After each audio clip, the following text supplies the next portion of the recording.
Hello again, Susan from Worldpeacefull, and I'm going to read a poem I wrote some years ago called Advance Australia Fair.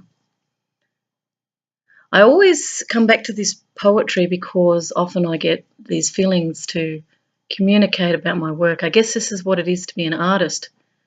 You know, we are needing to express ourselves in a world that is stifling off freedom of expression, that's feeling threatened by anything that doesn't work within its point of reference in respect of its worldview. Artists are very, very important in the world because what artists do is they help people to reflect. Now, there are countervailing perspectives out there where they do not want people to think. They want people to just work and do as they're told. It's very much a parent-child type scenario.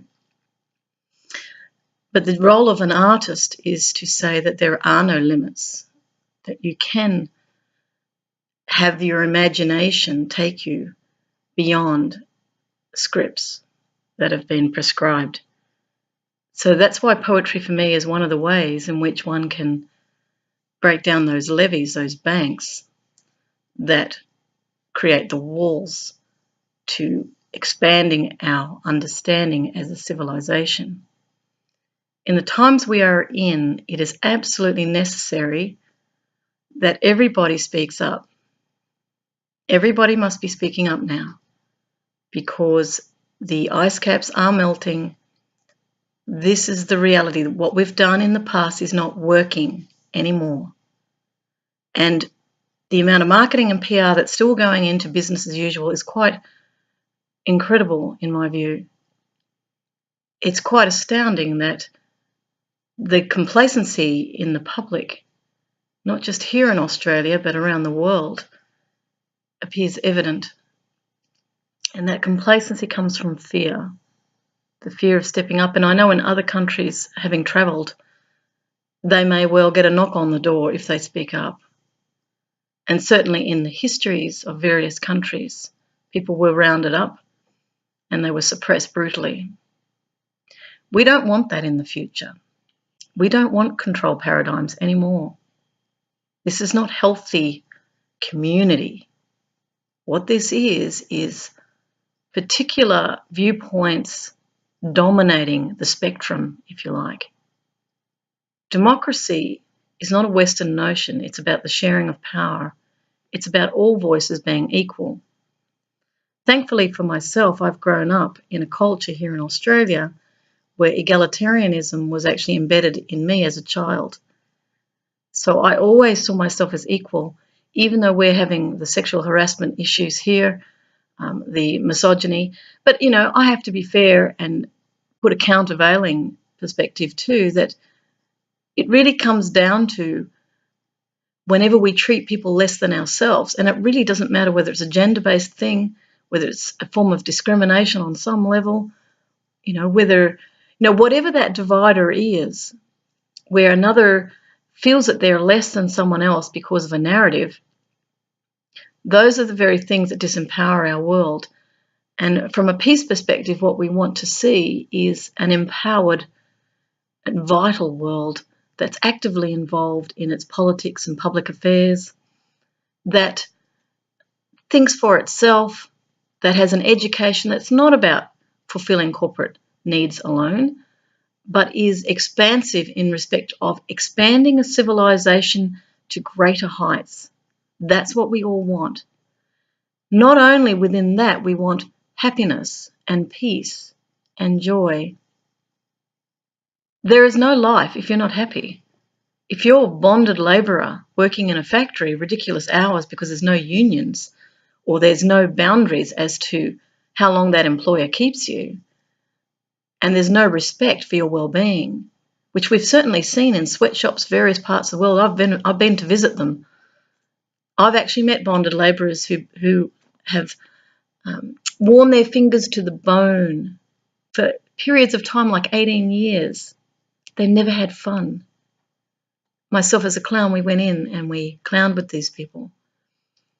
And they were virtual slaves. Now, that slavery is about not having to pay someone anything. It's about it's the ultimate in control. We do not want this in the future. So I hear noises about artificial intelligence replacing labour. So then what do we do with unemployment?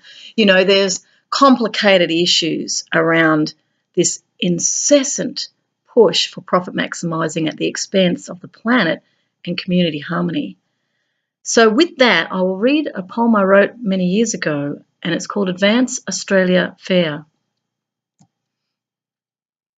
The youth of Australia are mixed with messages, for drugs and alcohol serve as a day release. For emotions must be suppressed, weakness is expressed only in compassion. The global culture is a hip-hop, step and a jump. For many suicide young, the pressures of life, families are in strife, for parental supervision is in remission, for there is no permission to leave work. Prices rise faster than the CPI. Wages fuel inflation. This is the corporate catch cry. Yet the catch is that many cry, for they can't make the payments. They can't stay ahead of the game. They become desperate, and themselves they blame. For failure is to lose your home. To lose a home is to have no friends. To be worthless is to join the dole queue. To be cast aside divides society into haves and have-nots. And this is the social divide that is the crime of the century. To witness your distress, to see your pain as a parent, to feel the desperation of losing a child, the empathy of the trial, for the addiction to cash crops as the meaning of life has no value on death row. The true values are inherent, they are inalienable, they are integral to our community spirit. For democracy is about fairness, is about giving a voice, allowing all to speak. For when we seek justice, it is time to reflect, for justice of the peace is respect, providing equal opportunities for all. We must teach the children to explore their many talents, to deplore sidetracks of money trails, to turn trials into triumphs, to turn triads into citizens who value responsibility, that value respect, to work for the community without neglect. For it is when we neglect the young, we don't teach them truth. We feed them with junk. For junk males create junk bonds. E-males have no social interaction. They become restless and bored. Violent video games, a harmless pursuit. For fear is boredom, a grand theft auto. Role models are American sitcoms, where comedy is canned and cheap. Life is glamour or freaks. For false values mask values free. And this is the education of Foxtel. This is the corporate culture where manipulation sells in a petri dish. There is no show and tell. There is no active inquiry. There is no role models to role play. Just playing with models trapped in a role. Where real educational value is in learning the ideals. Solving problems and creating win-win. Is Dr. Phil the prescription to social ills? Or do we suppress it with another pill? We can create new visions to feel again, to know another's plight without a fight, to understand that caring is right. When the strong man turns swords into plowshares, for violence is destruction, War is depleted. Uranium is toxic. For we have lost our values to the highest bidder. We have traded values on the stock exchange, decoupled human rights from trade. Is it right to trade food for the good oil, paying bribes to corrupt regimes, values the corrupt deal as profit over people? Children are watching. Children are learning. What is it that they see? So where can the youth go for direction? Where can the youth go for gain? To exchange poppies for grain is the harvest for health. And this is the true wealth of nations. It is time to reconsider our wealth. Our natural heritage is to share our bounty. For the greatest riches are in truth. The greatest love is in compassion. The greatest fashion is sustainable. The greatest security is integrity. For we are a clever country. We pioneered across our sweeping plains. We advanced Australia. For we can do is an attitude. We give a fair go. This is the platitude. But we are losing the Australian vernacular. Australian universities are deregulating equality. Hectic fees are market forces that return us to the workforce. This forces us to take second best and not be our best. For we cannot afford the luxury of excellence. We cannot follow our dreams. For one must work for privilege. One must work for the dole. But visions can never be realised when we are left out in the cold. So, my friend, dear Prime Minister, I address this with a smile, for I believe I have an idea that may take away your fear. I have a vision that just won't shift. It is to stop this continental drift offshore. For we can create a children's parliament, a parliament of new ideas, where the children learn to collaborate, they learn to cooperate, they learn to be lateral and think to feel. They eat healthily, they get plenty of sleep. For values will provide future navigation. Conflict resolution will solve the problem. For there is no person to hate. To free the mind to imagine the sky. For self-worth sets you free to dream. Citizenship lets you be one with your nation. For we are one nation under the Southern Cross, a sacred land, for which we must pay our respects to the many nations as one tribe. A diversity within unity is our pride, for this is our common strength. This is the Commonwealth. For games bring the team together. A foundation stone is the philosopher's stone. For we don't throw stones in glass houses. We can climb Kosciuszko. We can reach the highest peak in Australia.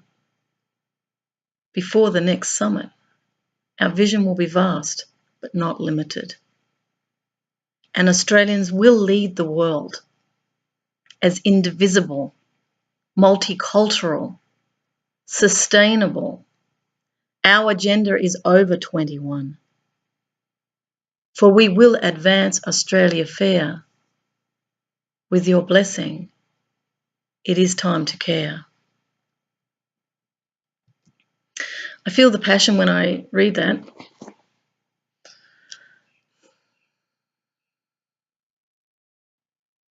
We're definitely at a turning point. I guess the answer for people is Or maybe it's the question, do you get up or do you sit down? Because those are the only two things we ever do in life, as Byron Katie states.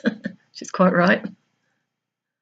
It's not to stand up in fear, it's to stand up with inspiration. It's to speak up with a voice that offers a direction.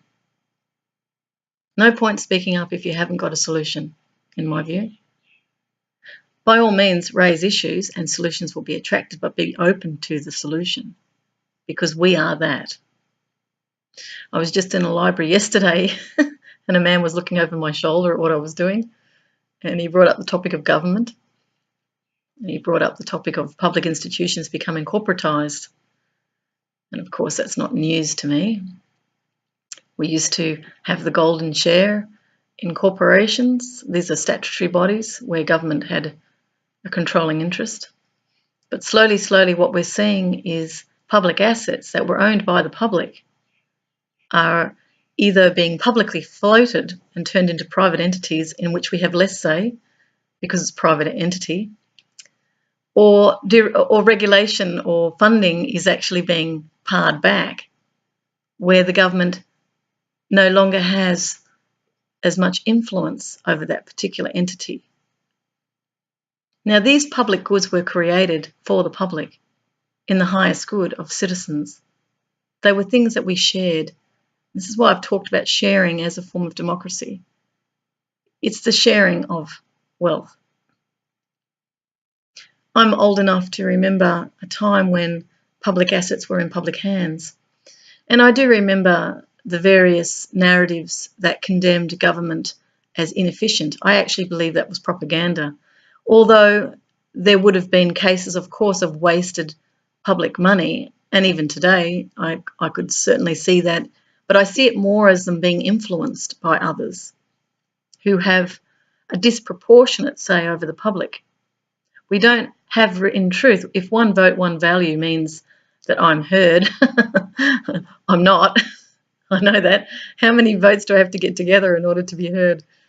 You know, maybe that's why people are out in the street protesting, trying to gather their votes.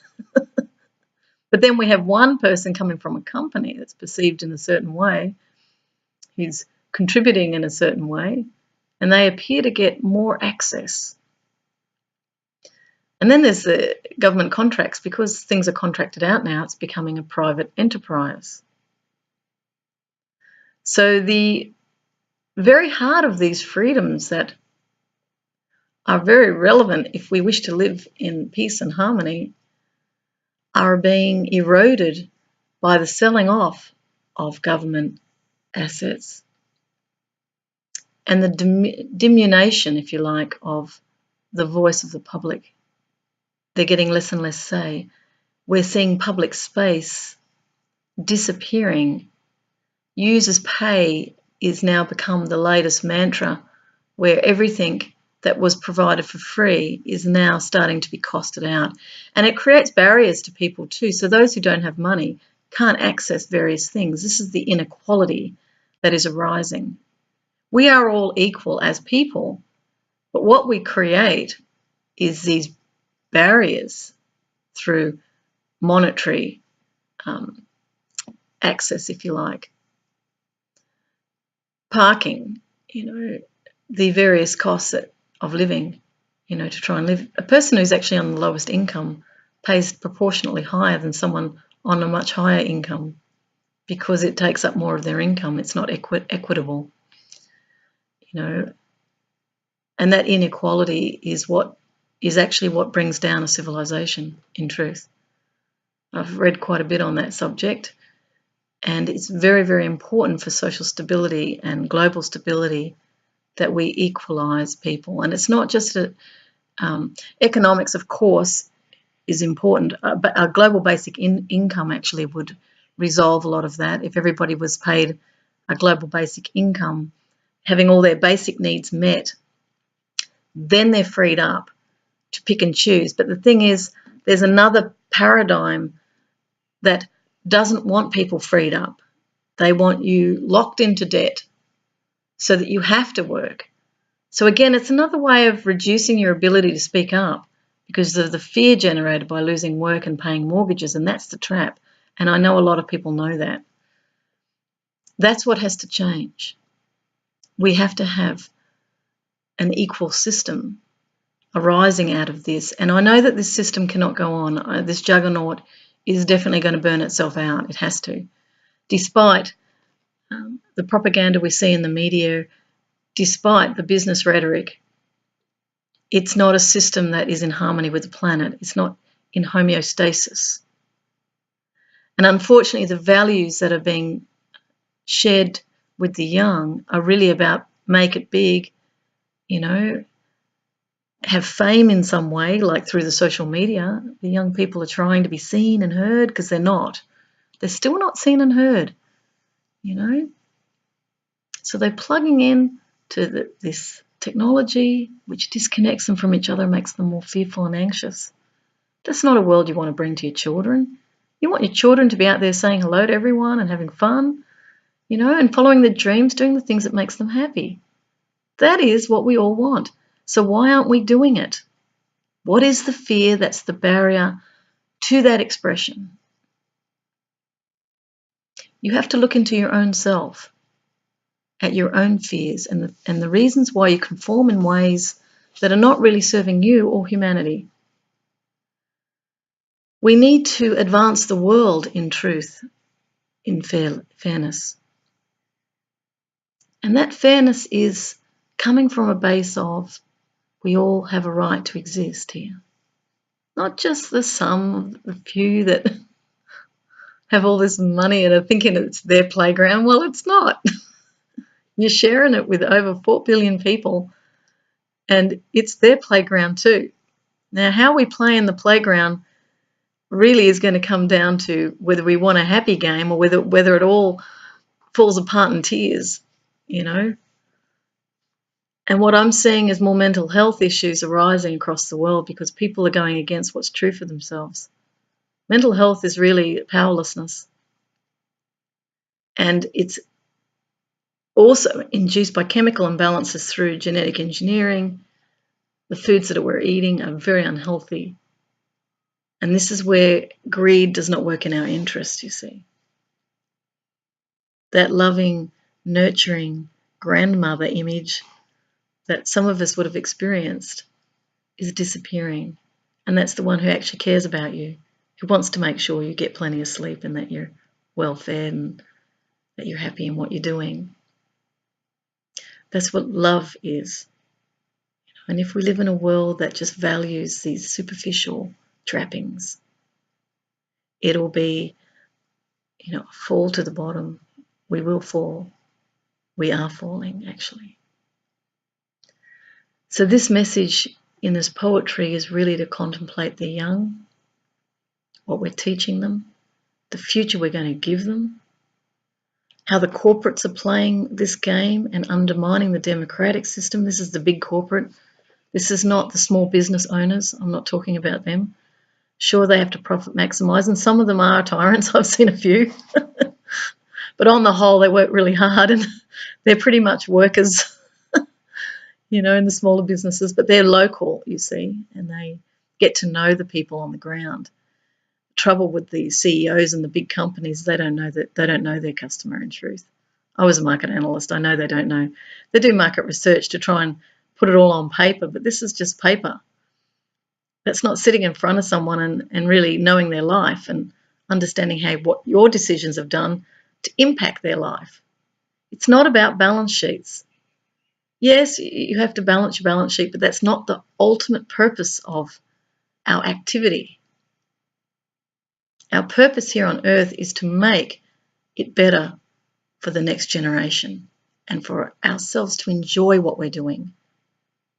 We're not here to be enslaved by insecure perspectives that can only see self-interest.